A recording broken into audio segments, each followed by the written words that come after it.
Bertambah 1 tahun, berlalu 1 tahun, berarti akan melangkah lebih dekat kepada kematian.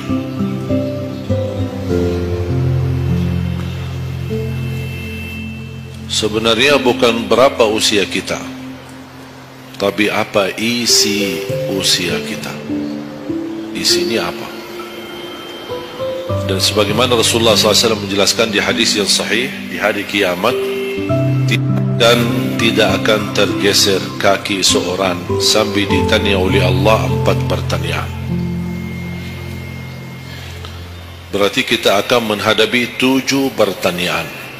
3 di kuburan, menghadap mungkar nakir, man rabbuka, ma dinuka, man nabiyuka. Yang tersisa 4 nanti di hari kiamat, sebelum dimulai hisab, sebelum tergeser kaki kita ke surga maupun ke neraka, ditanya oleh Allah Subhanahu wa taala 4 pertanyaan. Yang pertama, lan tazula qadama 'abdin yawmal qiyamah hatta yus'ala an 4. Tidak akan tergeser kaki seorang di hari kiamat sampai ditanya oleh Allah SWT 4 pertanyaan. Yang pertama, an umurihi fima afnah. Umurnya apa yang kamu lakukan. Allah tidak akan tanya berapa usiamu, tapi apa yang kamu isi dalam usiamu. 60, 70, 100 tahun, kurang, lebih, Allah tidak pedulikan berapa usia kita. Bahkan banyak para sahabat ketika ditanya usiamu berapa, dia menjawab usia saya 10 tahun. Padahal sudah tua, sudah di atas 50, ada yang di atas 40. Tapi kenapa begitu ditanya soal umurnya dia menjawab 10 tahun? Ternyata mereka menghitungkan usia yang sebenarnya adalah usia yang terisi taat. Masa jahiliyah, sebelum datangnya Islam, mereka menganggap itu semua usianya sia-sia.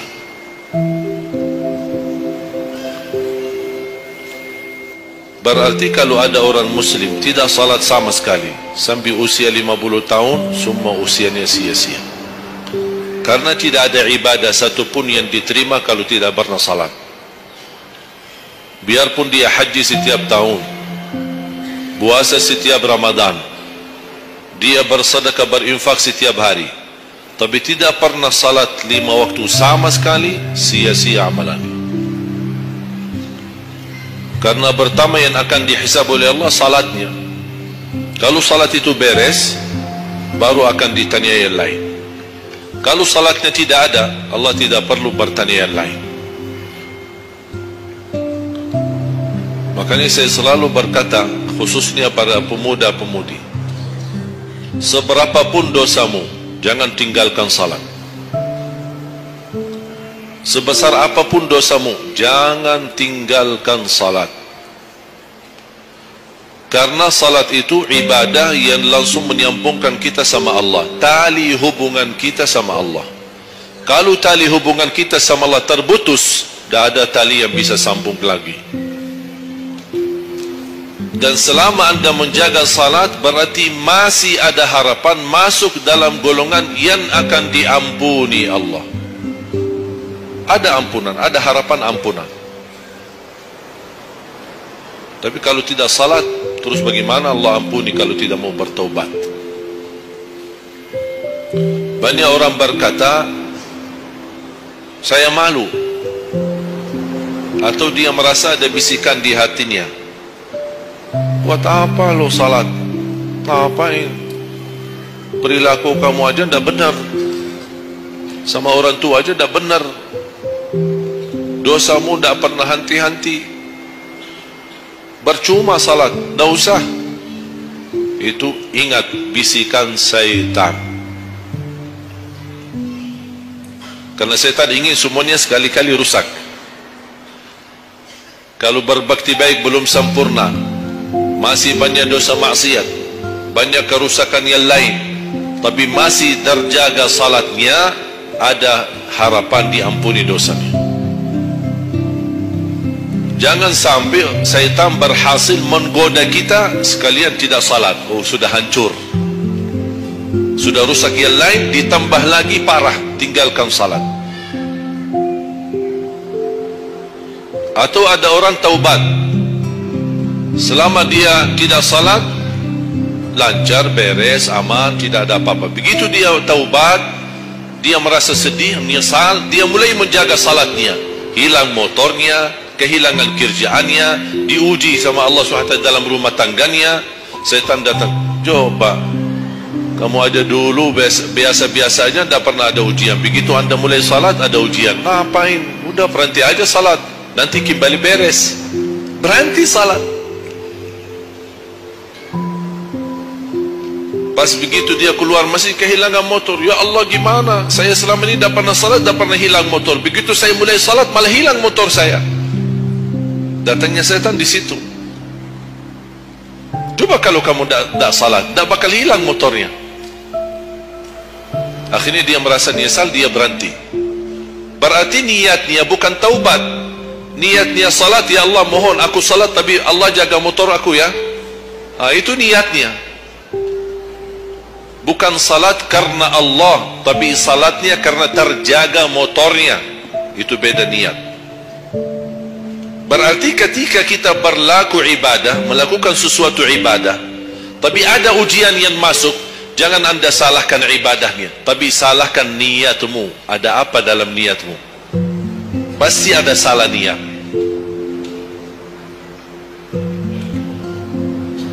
Dan itu inti daripada umur kita. Allah berikan 60 tahun. Kemarin saya hitungkan, kalau standar umur umatku kata Rasulullah kan 60 sampai 70. Itu kira-kira kurang lebih. Ada yang lebih tua, lebih panjang usianya, ada yang lebih muda. Tapi standar kata Rasulullah SAW, a'maru ummati baina 60 wa 70. Standar umur umatku antara 60 sampai 70. Ada yang melebihi dari itu, tapi sedikit sekali dibanding yang lebih muda. Saya kemarin hitungkan 60. Apa yang kita lakukan di dalam usia 60 tahun. Dari lahir sampai balik. Sampai tahun berapa? 15? Kita sepakat 15? 15 tahun. Berarti sebelum balik belum taklif. Sebelum balik belum taklif. Haji boleh tapi tidak wajib, karena syarat haji harus balik. Syaratnya harus balik, walaupun diperintahkan, dibiasakan untuk melaksanakan salat. Tapi anggaplah bedun taklif, belum ada taklif, belum ada kewajiban, berarti 15 tahun itu sia-sia. Dipotonglah dari 60, berapa sisa?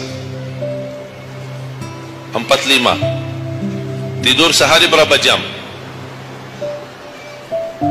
Hah? 8?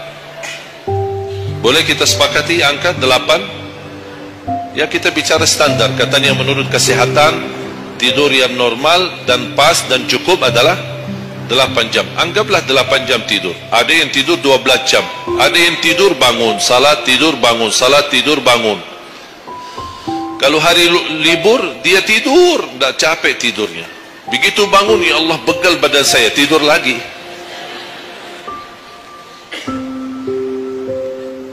Saya hitungkan 8 jam. 8 jam dalam sehari berapa kalau dibagi? Dalam sehari. Sehari berapa jam? 24 jam. 8 bagiannya berapa jadinya?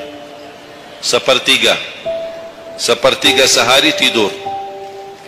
Sepertiga 60 tahun berapa?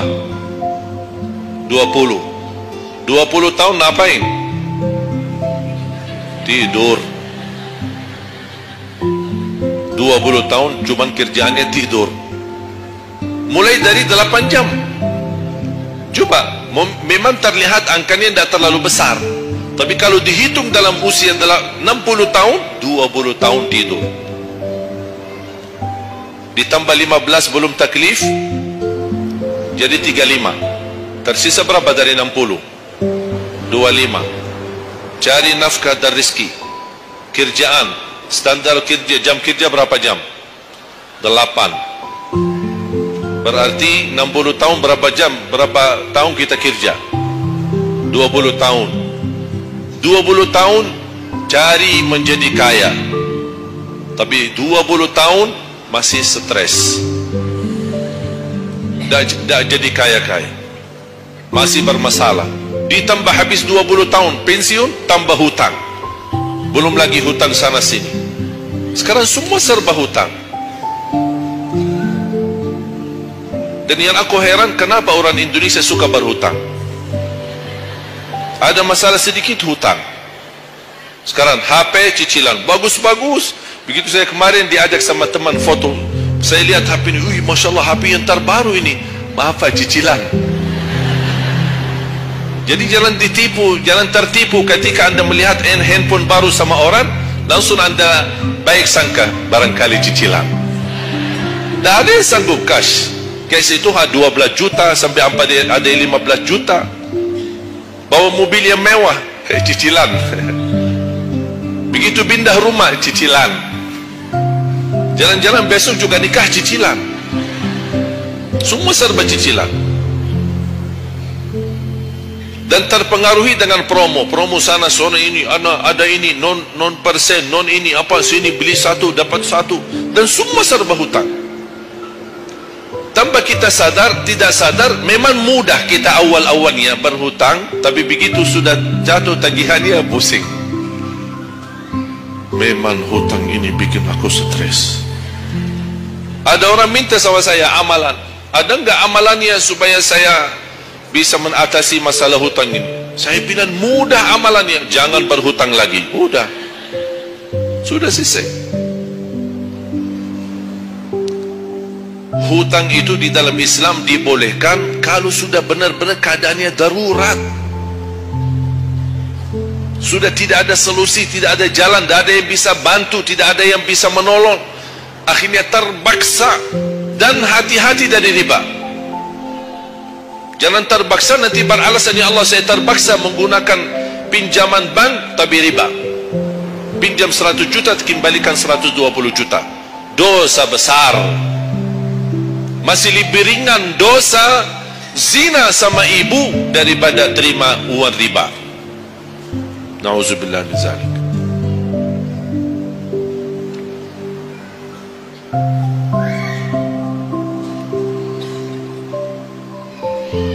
tahun cari kerja. Tadi berapa yang tersisa? 25 kan? Berarti yang tersisa berapa? Saya belum bicara ibadah Bapak Ibu. 20 tahun tidur, 20 tahun cari dunia, 15 tahun masih belum taklif, tersisa 5 tahun. Saya hitung dalam 60 tahun bagi orang yang rutin menjaga salat 5 waktu. Tahu enggak hasil hitungan saya dapat berapa? Anda jaga salat selama 60 tahun itu menghasilkan ibadah cuma 2 tahun 7 bulan. Total salatmu dalam 60 tahun 2 tahun 7 bulan. Karena salat 5 waktu berapa? Tidak sampai 1 jam. Tidak sampai 1 jam. Saya bicara yang wajib. Ada, bagaimana saya hitung kalau ada orang yang tidak salat sama sekali? Na'udzubillah, sudah habis sia-sia umurnya kalau tidak salat sama sekali. Saya belum hitung tarawih 23 rakaat 7 menit. Nah, itu beda urusan itu. Ada tarawih 23 rakaat 7 menit? Tidak ada tarawih. Jangan apa su'uzzan, itu namanya olahraga. Olahraga paling cepat selesai dapat juara 1. Jadi kita harus baik sangka, jangan su'uzzan, karena itu bukan salat. Yang aku heran itu setiap tahun itu tradisi ini terulang setiap Ramadan, menjadi sebuah kebiasaan yang seharusnya menjadi kebiasaan agama atau kebiasaan pribadi. Dan kenapa itu hal menjadi betul-betul sesuatu yang kebiasaan, menjadi tradisi? Kenapa? Aku heran ini. Ada yang bisa jawab? Kenapa ketika masuk Ramadan tetap menjalankan 23 rakaat tapi dengan cara cepat? Aku heran belum menemukan jawabannya. Ada apa dengan 23 rakaat harus selesai cepat? Dan ini khusus di bulan Ramadan. Aku sangat kagumi ketika mendengar seorang imam begitu maju imam tarawih rakaat pertama, Allahu Akbar, Masya Allah, kepanjangan takbirnya. Saya sudah alhamdulillah, pasti nikmat, enak. Bismillahirrahmanirrahim, alhamdulillahirabbil alamin, astagfirullahalazim. Saya kaget, barusan sudah enak, ngapain cepat-cepat?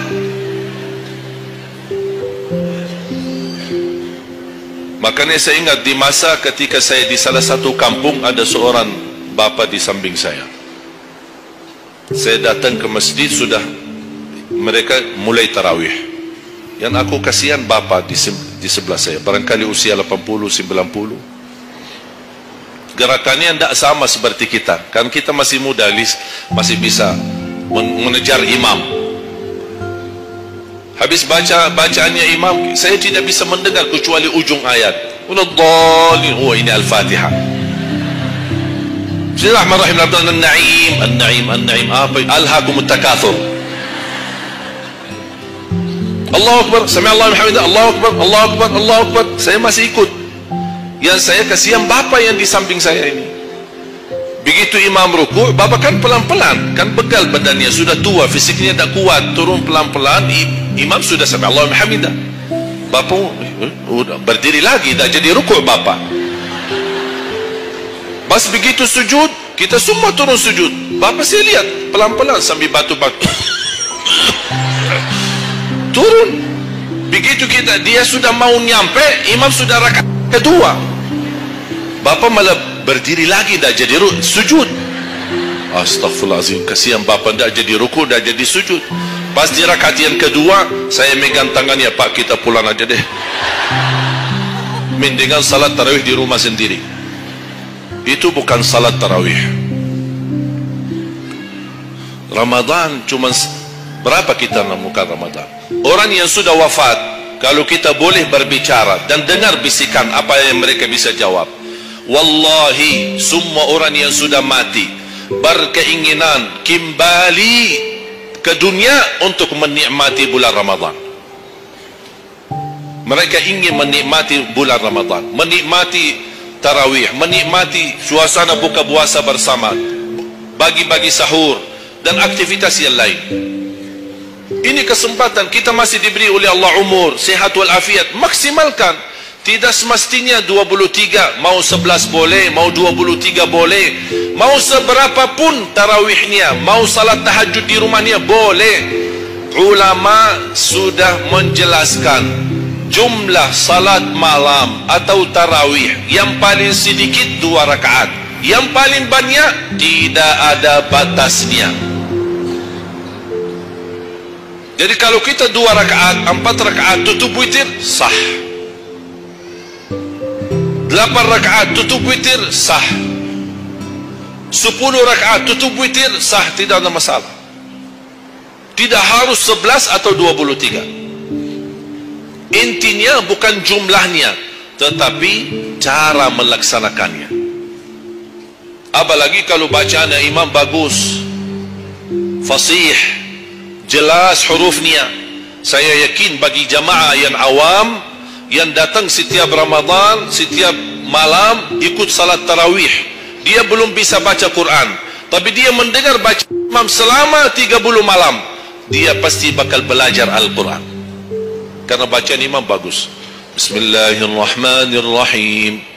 Alhamdulillahi rabbil alamin.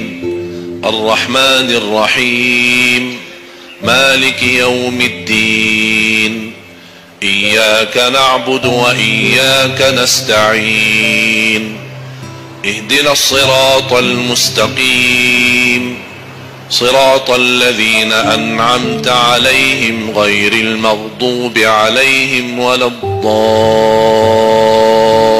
الضالين آمين. Kalau tidak dapat manfaat mengikuti salat tarawih di belakang imam yang bacaannya fasih selama 30 hari, anda cuma dapat benarkan bacaan Al-Fatihah, wallahi nikmat, syukur. Selama 30 malam anda cuma dapat membenarkan bacaan Fatihahmu, sudah luar biasa. Tidak usah bicara ayat yang lain, hanya Al-Fatihah saja. Kenapa tidak sah salat kita tanpa Al-Fatihah? Kata Imam Nawawi, di dalam suratul Fatihah ada 14 tasdid. Ada 14 tasdid, hurufnya yang ditekan. Ada 14. Tertinggal satu, batal salatnya. Dan Imam Nawawi berikut mazhab Syafi'i. Makanya jamaah sekalian, wajib hukumnya belajar Al-Fatihah, bukan sunnah. Wajib hukumnya belajar surat Al-Fatihah. Perbaiki, benarkan bacaanmu, karena tergantung Fatihahnya itu salatnya sah atau tidak. Itu tergantung Al-Fatihah. Makanya saya harap mulai dari hari ini anda semua bersungguh-sungguh belajar suratul Fatihah. Jangan anda targetnya mau hafal 30 juz. 30 juz anda hafal tapi tidak benar suratul Fatihah, sia-sia, tidak ada manfaat. Karena anda baca suratul Fatihah, tidak baca ayat yang lain sama sekali, masih tetap sah salatnya. Karena suratul Fatihah tidak bisa diganti. Kalau anda lupa baca selain suratul Fatihah, ada istilah lupa salah satu kewajiban, bisa diganti dengan sujud sahwi. Misal rakaat pertama baca Al-Fatihah, itu rukun.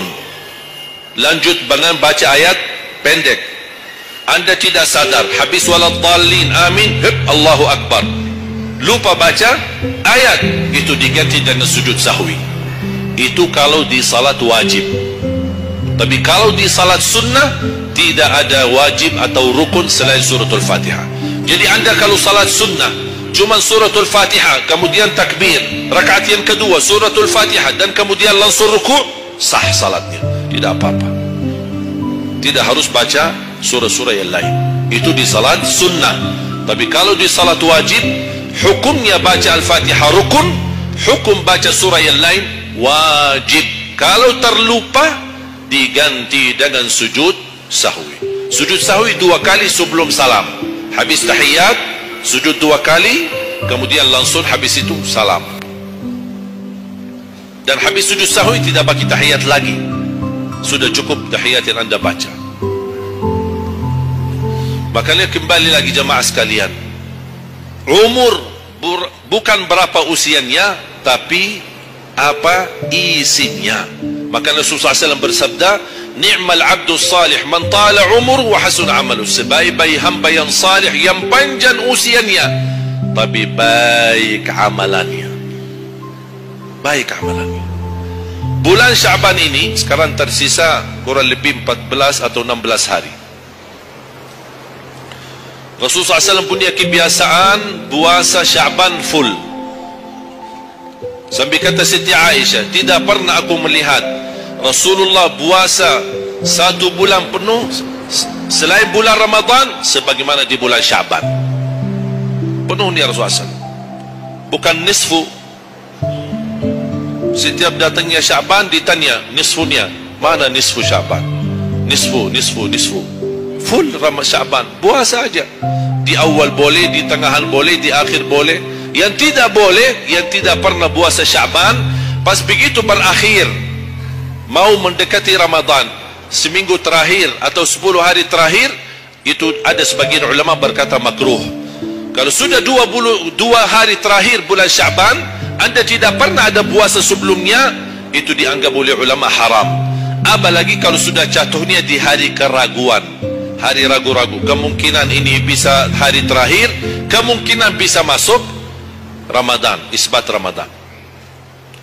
Termasuk ibu-ibu dan jamaah sekalian yang masih punya hutang, segera lunasi hutangnya. Jangan begitu sudah mendekat puasa, anda punya hutang 7 hari, tersisa bulan Ramadan 5 hari. Syekh, apa? Aku punya hutang 7 hari, sedangkan yang tersisa bulan Ramadan itu tinggal 5 hari lagi mau masuk Ramadan. Aduh, 1 tahun dah pernah tanya. Begitu sudah mepet baru cari jawabannya. Itu karena hukuman nanti. Tetap diganti puasa yang dari tahun yang lalu, tetap bayar hutangnya, dan kena denda setiap hari kena fidyah. Jadi seandainya anda masih punya hutang dan masuk Ramadan, anda belum lunasi, tetap hutang itu terbawa nanti. Pas habis Ramadan anda punya kewajiban bayar hutang. Tapi karena anda tunda, mundurkan sampai masuk Ramadan, anda punya kena denda.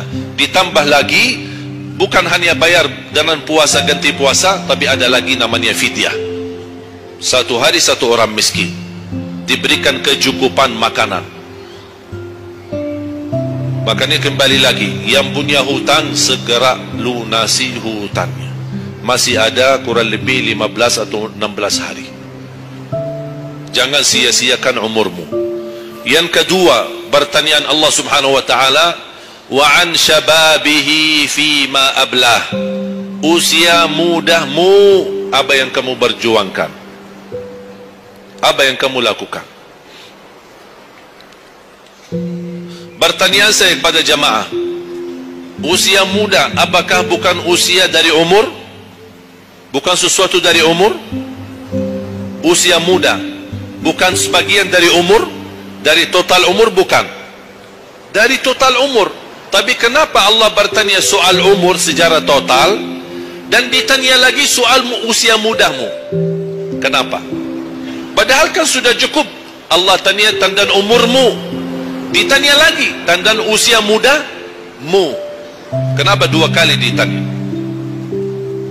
Allah tidak mencukupi dengan pertanyaan umur, total umur kita, tapi Allah menambahkan lagi, itu menjadi beban bagi seorang pemuda. Allah bukan akan tanya total usia umurmu, tapi akan Allah tambah lagi pertanyaannya, apa yang kamu lakukan di usia mudamu?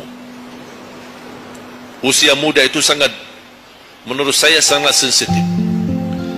Anak muda yang taat, istiqomah di sisi Allah lebih baik daripada yang tua yang taat. Sekali lagi, dan yang tua-tua jangan tersinggung ya. Yang muda yang taat, istiqamah di sisi Allah lebih mulia daripada yang tua yang taat. Sama-sama taat, tapi kenapa yang muda lebih mulia? Karena godaannya lebih besar. Kalau yang tua, apa yang mau digoda? Habis sudah. Tak ada fisik, tak ada tenaga, tak ada apa. Kalau yang muda banyak godaannya. Pandangan matanya, telinganya, hawa nafsunya, sahwatnya, fitnah sana sini. Mudah digoda, anak muda. Makanya Allah berikan kemuliaan. Bahkan salah satu hadis yang sahih, di hari kiamat semua di bawah matahari, cuma 7 golongan yang di bawah naungan Allah. Di antaranya wasyabun nasya'a fi ta'atillah, seorang pemuda yang menjaga diri dalam bertaat kepada Allah. Dia dapat keistimewaan di hari kiamat bersama pemimpin yang adil, bersama seorang laki-laki yang tergantung dengan masjid berapapun usianya. Ditambah lagi seorang pemuda yang bisa menjaga diri dalam bertaat kepada Allah Subhanahu wa taala. Dan kalau kita baca sejarah ulama, semua para berjuang untuk agama semuanya muda, tak ada yang tua. Bilal ibn Rabah seorang pemuda, Abdullah ibn Mas'ud penghafal Al-Quran seorang pemuda, Abdullah ibn Umar seorang pemuda, dan banyak yang lain. Muhammadul Fatih yang membebaskan Konstantinia dan memperjuangkan Islam menjadi panglima, masih di bawah usia 21 tahun.